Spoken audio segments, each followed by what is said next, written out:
DD किसान, बदलते भारत की शान।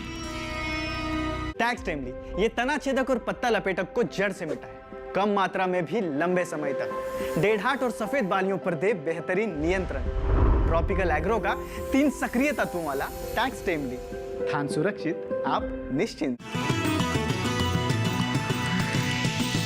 डीडी किसान, बदलते भारत की शान।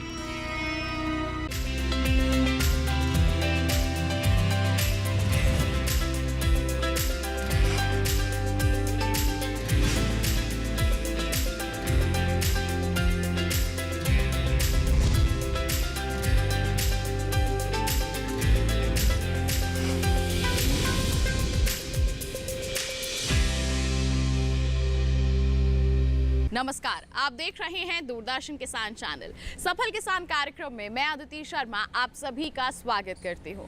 हमारे देश में कृषि के क्षेत्र में सफलता हासिल करने के लिए अपार संभावनाएं हैं, बशर्ते आप सही दिशा में आगे बढ़ रहे हैं और आपको सही मार्गदर्शन मिल रहा है।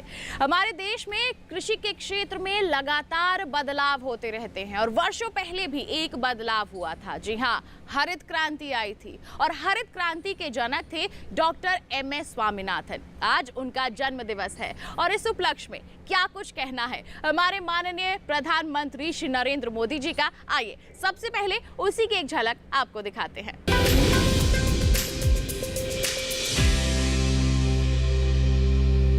In 1925, in the small temple town of Kumbakonam in Tamil Nadu, a boy was born into a doctor family. Mankombu Sambasivan Swaminathan, or MSS as he would come to be fondly known, was destined to change the future of India.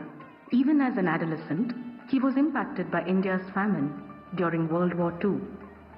So he made a bold choice to fight hunger. After his degree in agriculture, MSS cleared the Indian Police Services exam, but instead chose a career in genetics. From there, he went to Cambridge, where he worked under the legendary geneticist Sir F.G. Hopkins. MSS went on to partner with Nobel laureate Dr. Norman Borlaug to bring high-yielding wheat and rice varieties to India's struggling fields. He worked shoulder to shoulder with small farmers and later with coastal fishers, listening, learning, and building their trust. 1960s India was a time of severe famine marked by mass starvation.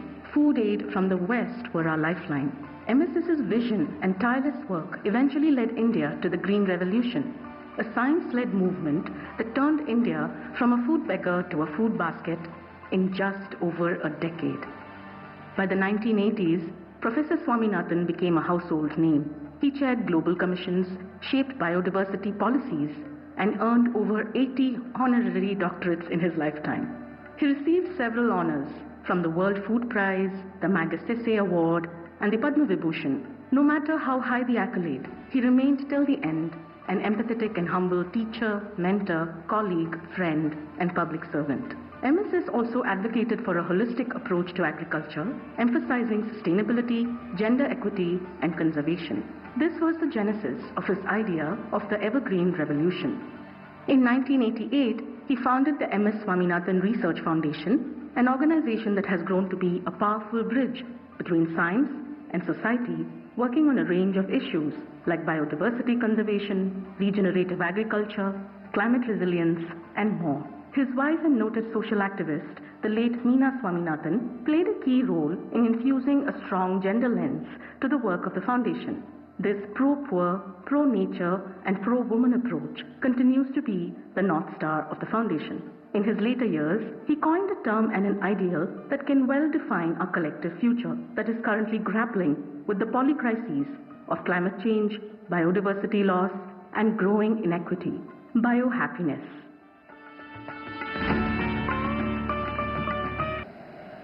देवी और सज्जनों, कुछ व्यक्तित्व ऐसे होते हैं जिनका योगदान किसी एक कालखंड तक सीमित नहीं रहता, किसी एक भूभाग तक सीमित नहीं रहता। प्रोफेसर एमएस मां भारती के सपूत थे। उन्होंने विज्ञान को जन सेवा का माध्यम बनाया। देश की खाद्य सुरक्षा को फूड सिक्योरिटी को उन्होंने अपने जीवन का ध्येय बना लिया। उन्होंने वो चेतना जागृत की जो आने वाली कई सदियों तक भारत की नीतियां और प्राथमिकताओं को दिशा देती रहेगी। मैं आप सभी को स्वामीनाथन जन्म शताब्दी समारोह की शुभकामनाएं देता हूं। उनसे हुई हर मुलाकात मेरे लिए एक लर्निंग एक्सपीरियंस होती थी। उन्होंने एक बार कहा था, science is not just about discovery but delivery. और उन्होंने इसे अपने कार्यों से सिद्ध किया। वो केवल रिसर्च नहीं करते थे, बल्कि खेती के तौर तरीके बदलने के लिए किसानों को प्रेरित भी करते थे। आज भी भारत के एग्रीकल्चर सेक्टर में उनकी अप्रोच, उनके विचार हर तरफ नजर आते हैं। वो सही मायने में मां भारती के रत्न थे। साथियों, डॉक्टर एमएस स्वामीनाथन ने हमें सिखाया था कि खेती सिर्फ फसल की नहीं होती, खेती लोगों की जिंदगी होती है। खेत से जुड़े हर इंसान की गरिमा, हर समुदाय की खुशहाली और प्रकृति की सुरक्षा, यही हमारी सरकार की कृषि नीति की ताकत है। हमें विज्ञान और समाज को एक धागे में जोड़ना है। छोटे किसान के हितों को सर्वोपरि रखना है और खेतों में काम करने वाली महिलाओं को सशक्त करना है, एम्पावर करना है। हम इसी लक्ष्य के साथ आगे बढ़े। डॉक्टर स्वामीनाथन की प्रेरणा हम सभी के साथ है। अपने लिए तो सब जीते हैं, कीट पतंगे भी जीते हैं, पशु पक्षी भी जीते हैं। अपने लिए जिए तो क्या जिए, तू जी ए दिल जमाने के लिए। जीवन वास्तव में उसका होता है जो देश के लिए जीता है, समाज के लिए जीता है, औरों के लिए जीता है, दुनिया के लिए जीता है। और ऐसे ही एक व्यक्तित्व थे श्रद्धेय स्वामीनाथन जी। 1942-43 में बंगाल के अकाल के कारण जब लाखों लोग भुखमरी के कगार पर पहुंच गए थे, तब उनका हृदय व्यथित हो गया था और तब उन्होंने अपने आप को समर्पित कर दिया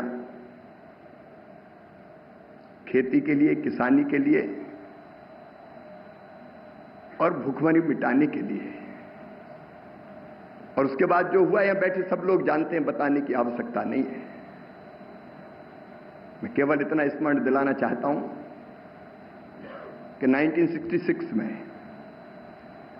मैक्सिको से 18,000 टन मैक्सिकन गेहूं आया था, जिसको मिश्रित करके पंजाब की किस्मों के साथ एक नई संकर किस्म गेहूं की विकसित की थी। और उसी किस्म के कारण एक साल में 5 मिलियन टन से बढ़ के 17 बिलियन टन गेहूं का उत्पादन हो गया था। भारत क्रांति के जनक थे। और उसके बाद उन्होंने जो कृषि विज्ञान के लिए सिस्टम खड़ा किया, वो आज तक सही दिशा में काम कर रहा है। एक बार फिर स्वामीनाथन जी के चरणों में प्रणाम है। समय नदी की धार के जिसमें सब बह जाया करते हैं, लेकिन कुछ ऐसे होते हैं इतिहास बनाया करते हैं।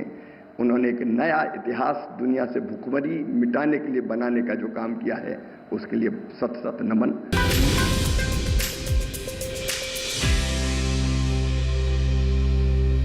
तो कृषि के क्षेत्र में बदलाव होते आ रहे हैं और आगे भी होते रहेंगे और इन्हीं बदलावों के चलते हमारे किसान सफलता भी हासिल करते रहेंगे। और आज एक ऐसे ही सफल किसान से हम आपकी मुलाकात करवाने वाले हैं। जी हाँ, ये है अक्षत देवरा जी, जिन्होंने पौधों की नर्सरी में अपने भविष्य को तलाशा है और अपने गांव को एक अलग पहचान दिलवाई है। बता दें कि इन्होंने पौधों की नर्सरी को रोजगार के रूप में अपनाया है और अन्य जो युवा हैं उन्हें भी रोजगार के अवसर प्रदान कर रहे हैं। ये कम लागत में मोटा मुनाफा कमा रहे हैं और एक मिसाल भी कायम कर रहे हैं। तो फिर आइए किस तरह से इनके सफर की शुरुआत हुई है और कैसे ये अच्छी कमाई कर रहे हैं, जानने के लिए रुख करते हैं उत्तर प्रदेश के बिजनौर जिले के शिवहरा गांव का।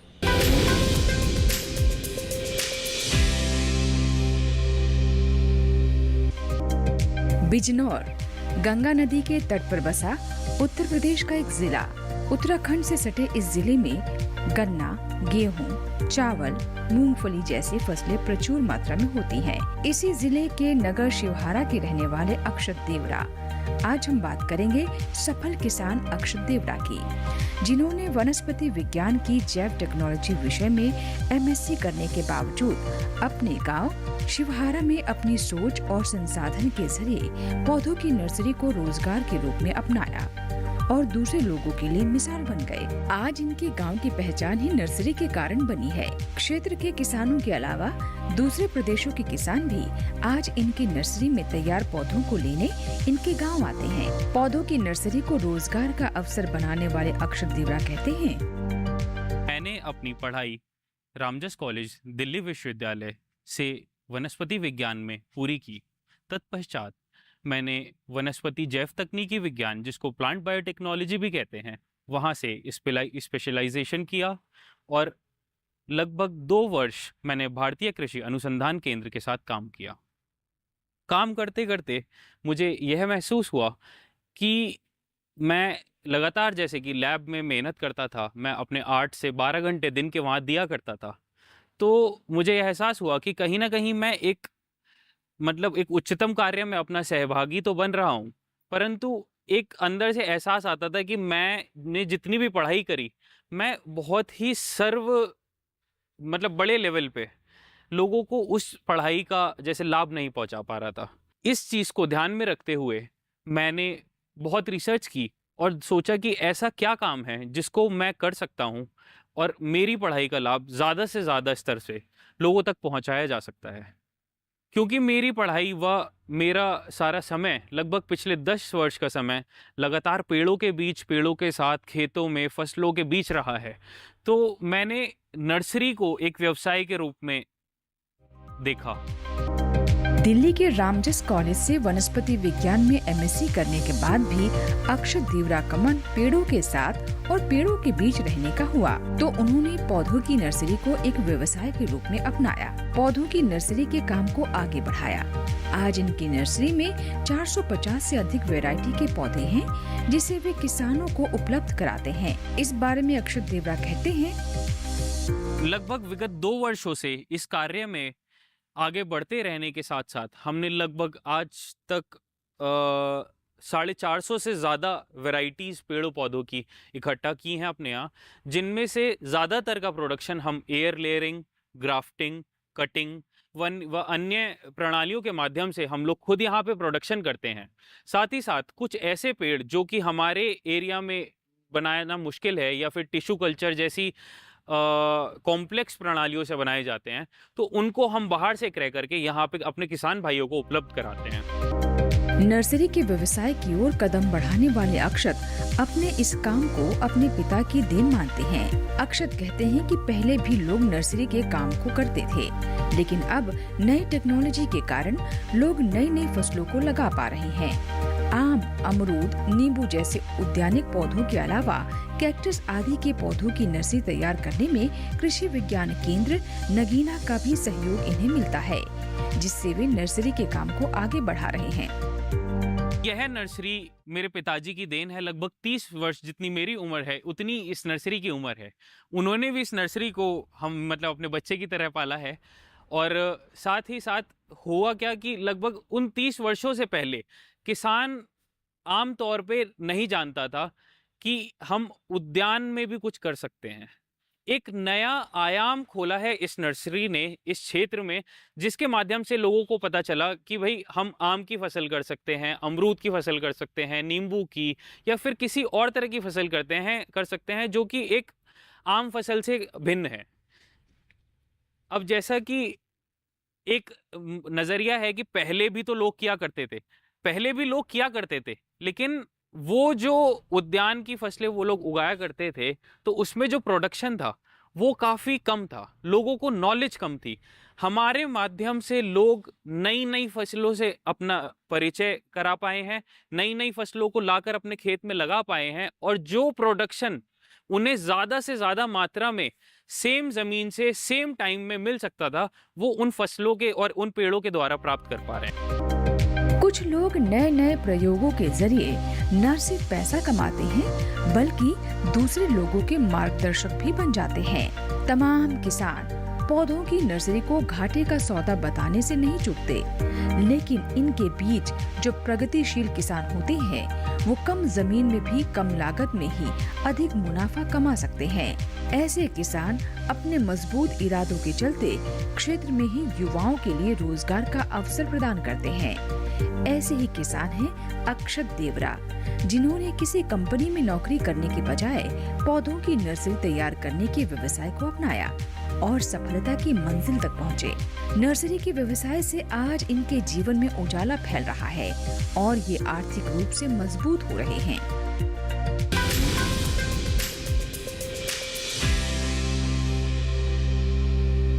यहाँ वक्त हो चला है एक छोटे से ब्रेक का। आप कहीं मत जाइए। ब्रेक के बाद हम अक्षत जी से उनकी नर्सरी के बारे में और भी ज्यादा जानकारी हासिल करेंगे और साथ ही हम जानकारी हासिल करेंगे मिट्टी की जांच के लिए बनाई गई प्रयोगशाला के बारे में भी। बने रहिए दूरदर्शन किसान पर, देखते रहिए कार्यक्रम सफल किसान।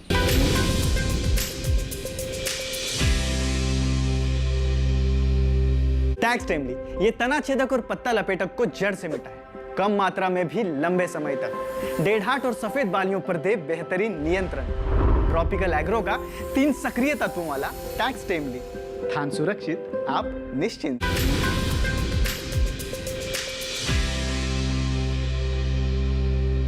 ब्रेक के बाद दूरदर्शन किसान चैनल के कार्यक्रम सफल किसान में आप सभी का फिर से स्वागत है। आइए कार्यक्रम को आगे बढ़ाते हैं, जानते हैं देवरा जी से उनकी नर्सरी के बारे में और साथ ही मिट्टी की जांच के लिए बनाई गई प्रयोगशाला के बारे में भी जानकारी हासिल करते हैं। लेकिन पहले रुक कर लेते हैं अक्षत जी का।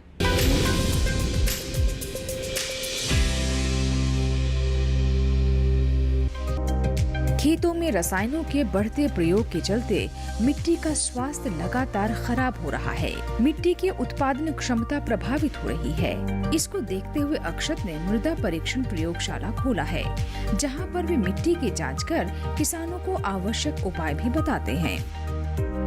हमारी प्रयोगशाला के माध्यम से लगभग 14 पैमानों पर जांच की जाती है, जिन 14 पैमानों पर लगभग 10 पोषक तत्वों की जांच है।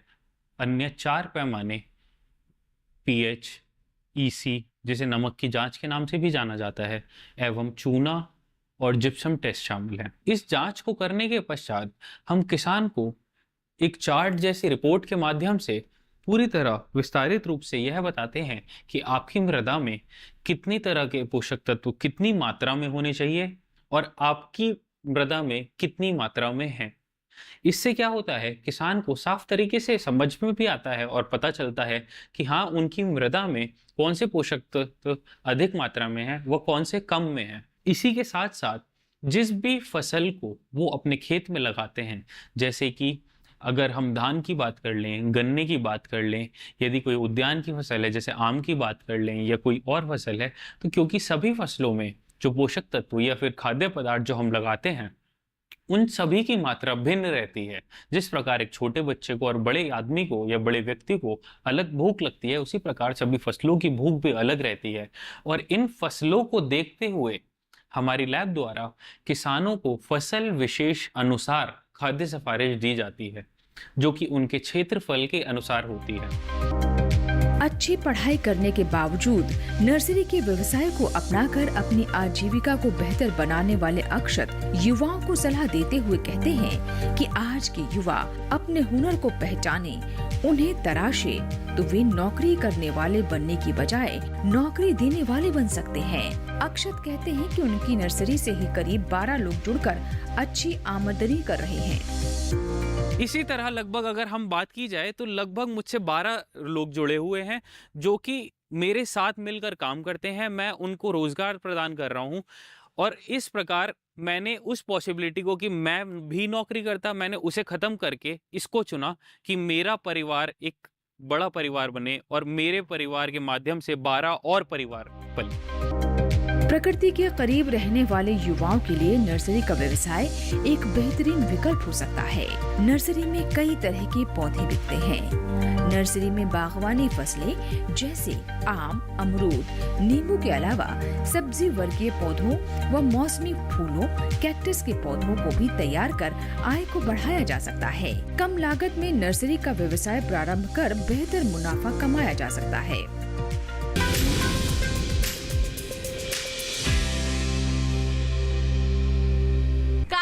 फिलहाल वक्त हो गया है एक और छोटे से ब्रेक का। आप कहीं मत जाइए। ब्रेक के बाद हम जानेंगे बिजनौर जैसे इलाके में पौधों की नर्सरी में रोजगार को तलाशने में और साथ ही साथ इसमें कामयाबी हासिल करने में किस तरह की भूमिका निभाई है वहां के कृषि विज्ञान केंद्र ने। रुक करेंगे वहां के वैज्ञानिकों का, लेकिन एक छोटे से ब्रेक के बाद। कहीं मत जाइए, देखते रहिए कार्यक्रम सफल किसान और बने रहिए दूरदर्शन किसान पर।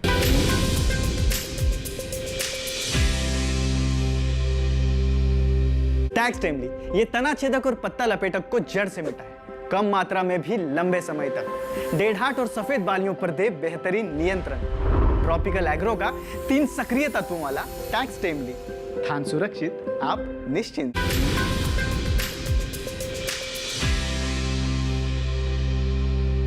ब्रेक के बाद दूरदर्शन किसान चैनल के कार्यक्रम सफल किसान में आप सभी का फिर से स्वागत है।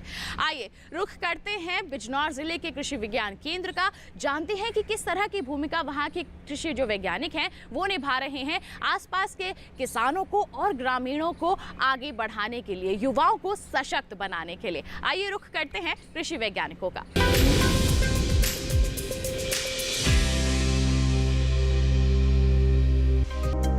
आज के दौर में ग्रामीण युवाओं के लिए नर्सरी का व्यवसाय एक अच्छा व्यवसाय बन रहा है। इससे रोजगार के अवसर बढ़ते हैं। अक्षत देवरा की नर्सरी और उनके मृदा परीक्षण प्रयोगशाला को रोजगार का एक अच्छा विकल्प बताते हुए केवीके के वैज्ञानिक डॉक्टर के सिंह कहते हैं, अक्षत देवरा ये युवा लड़का अभी जो कि क्या कहते हैं बायोटेक्नोलॉजी से एमएससी करने के बाद खेत पर अपने गांव पे आया। तो अपने गांव पे आने के बाद इसने देखा कि सरकारी नौकरी पर न जा करके हम अपने लिए नौकरी तलाशें। तो इसने विभागों से और हम लोगों से संपर्क किया कि क्या तकनीकी और जोड़ी जा सकती है कि जिससे कि हम किसानों का भी भला कर सकें, अपना भी भला हो सके।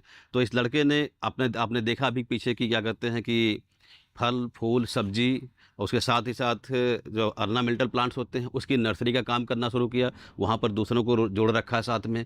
इसके साथ ही साथ मिट्टी के स्वास्थ्य को ध्यान में रखते हुए अपनी एक सेल्फ सॉइल टेस्टिंग लेबोरेटरी बना ली, जिस लेबोरेटरी के माध्यम से गांव के लोगों का खेतों का उनकी मिट्टी की जांच करके उनको रिपोर्ट दे रहा है और साथ साथ उससे रोजगार भी जोड़ रहा है। वहाँ भी 2 लोगों को रोजगार दे रखा है, अपने को जोड़ रखा है। साथ ही साथ अगर आज देखा जाए तो मॉडर्न टेक्नोलॉजी की बात, जो कि बड़े बड़े शहर बिग सिटी की बात होती है, वहाँ की जो डिमांड है उस डिमांड को देखते हुए कैक्टस के फील्ड में कैक्टस में भी अच्छा काम करने के साथ साथ उस कैक्टस को भी यह क्या कहते हैं इंटरनल मार्केट अंतर्राज्यीय बाजार में वहाँ पर बेचने का काम करके आमदनी की प्राप्ति कर रहे हैं।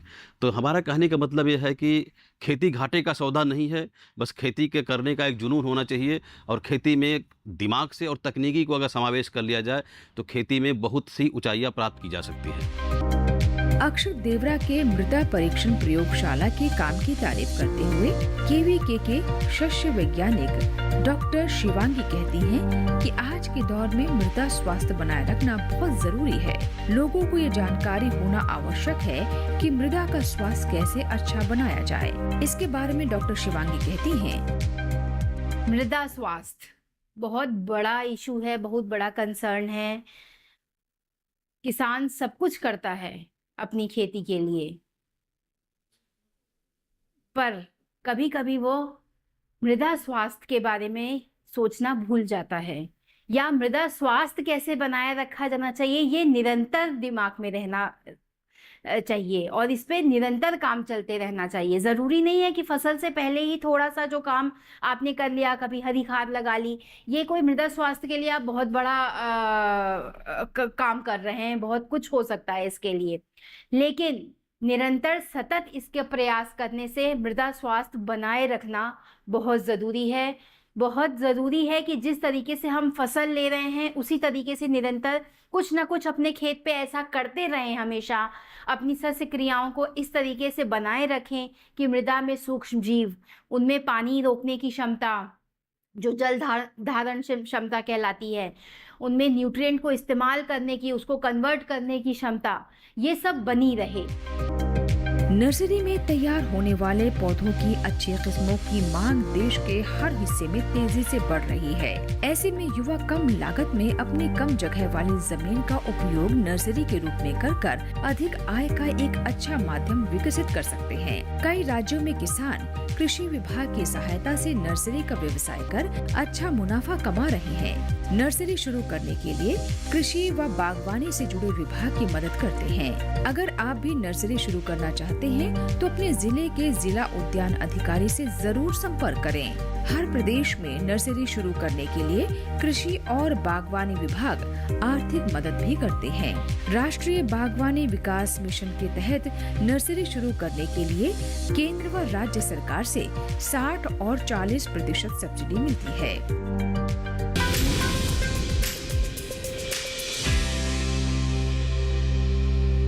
तो ये था हमारा आज का कार्यक्रम सफल किसान, जिसमें हमने अक्षत देवरा जी से मुलाकात की, जाना कि किस तरह से उनके छोटे से कदम ने उन्हें बड़ी सफलता दिलवाई है। उम्मीद करते हैं कि आप भी इनसे जरूर प्रेरित हुए होंगे। बता दें आपको आज के लिए तो बस इतना ही, लेकिन अगर आपके पास भी ऐसी कोई दास्तान है हम तक जरूर पहुंचाइए। ईमेल कीजिए हमें safalkisan@gmail.com हमारी ईमेल आईडी है। आप हमें पत्र लिख सकते हैं। सफल किसान, कमरा नंबर 77, CPC दूरदर्शन, खेलगांव, नई दिल्ली 110049 हमारा पता है। तो इसी वादे के साथ अगले अंक में हम फिर होंगे हाजिर एक ऐसी ही अनोखी दास्तान लेकर। तब तक के लिए दीजिए इजाजत, लेकिन आप बने रहिए दूरदर्शन किसान पर। नमस्कार।